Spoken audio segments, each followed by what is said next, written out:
gonna flip it. Ready? 1, 2, 3.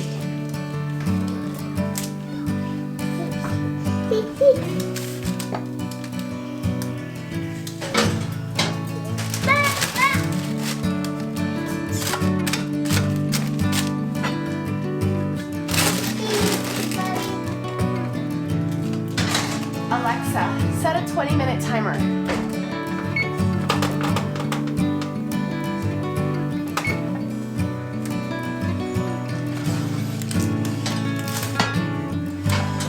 Alexa, set a 20-minute timer.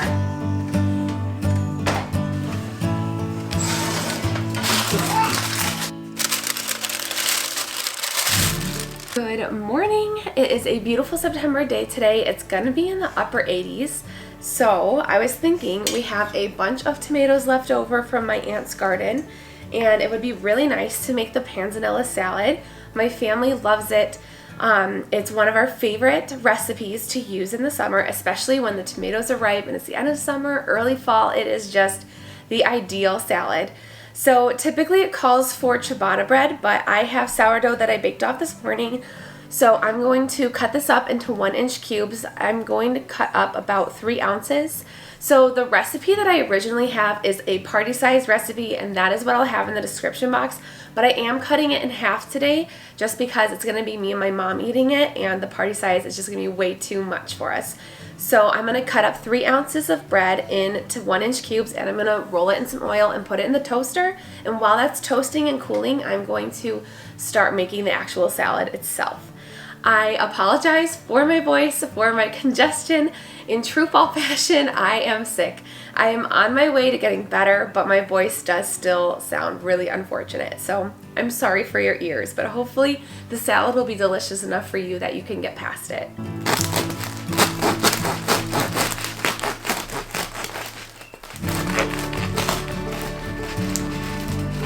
Ooh, got it in my hair.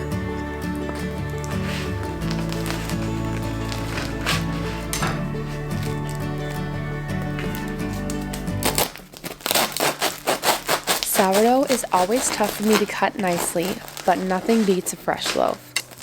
I'm always reminded of that scene in Ratatouille where Colette says, "Not the smell, not the look, but the sound of the crust." And let me tell you, this crust sounds amazing. Now we cut it into 1-inch cubes and toss it into a bowl with our olive oil. Once it's all coated, we pop that into the toaster oven until the cubes turn out a golden brown color. Now on to the actual salad. Measure out your red wine vinegar, mustard, salt, and of course your thyme. The recipe calls for thyme or oregano. I picked up thyme because they didn't have oregano at the store that I went to, but when I'm making this for a party, I usually do like to try to have both oregano and thyme in the salad. I just feel like both seasonings create some more balanced flavor for it. Then chop, chop, chop. I like to chop up the seasonings very fine. My bread cubes were done toasting at this time, so I pulled them out to cool while I prepped the rest of the salad. Now the key to this recipe is using fresh seasonings, but when I opened my package of basil, there were tiny little worms eating it, so I decided to adjust and use the dried basil that I had in my pantry. Next, we peel and chop our cucumber. It's not totally necessary to peel the cucumber, but cucumbers give me heartburn, and I find that it's less intense when I do peel them. Baby? What? Don't forget to add in the rest of your olive oil like I did. Now for the next herb, parsley. We use Italian parsley in this recipe partly because it has more flavor than curly parsley, but mostly because I don't like how thick curly parsley is. It's a texture thing for me. The recipe calls for a lot of it, so I want to make sure I'm going to enjoy it.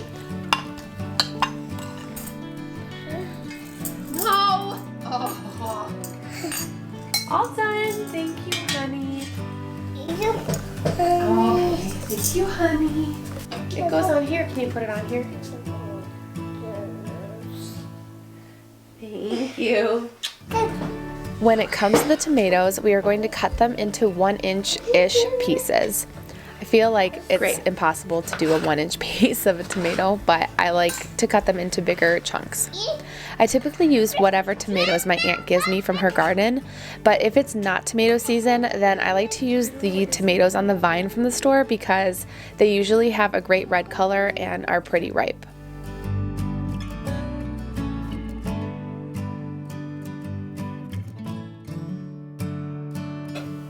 Now we add our mozzarella. You can always chop the mozzarella, but this type of mozzarella, where it was already in the pearl shape, was on sale when I went to the store, so I just took advantage of the convenience of it.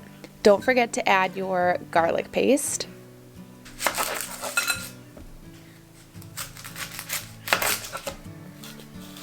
After our mozzarella, I added in my red onion. I like to slice this very thinly because almost nothing is worse than biting into a big hunk of red onion that burns when you eat it. After I thinly slice it, I usually end up cutting it into even smaller pieces. I take the half moon and I usually cut it into fourths from there. Lastly, we add our capers and mixa, as Graham would say.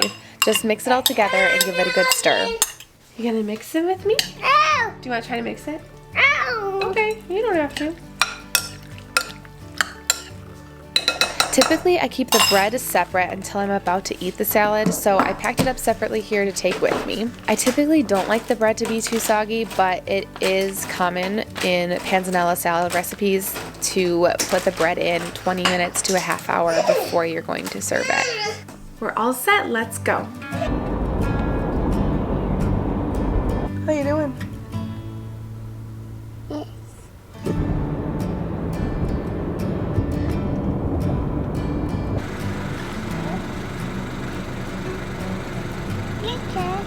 Yeah, there's the camera. Say hi. Hi. Hi.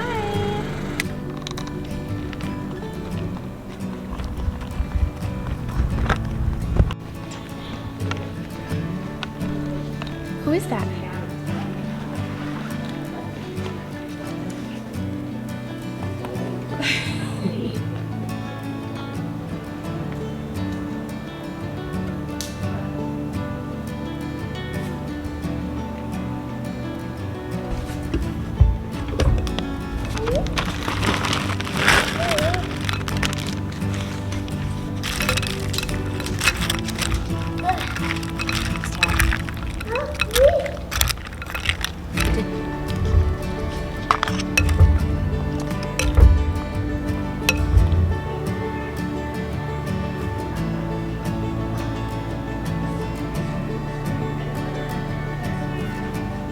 It was a perfect day to have lunch on the patio with a delicious salad and great company. Thank you so much for watching, and if you like this video, I would love it if you could give it a like and subscribe if you're not already. I'm so glad to have you here on this adventure with me. See you in the next one. Bye.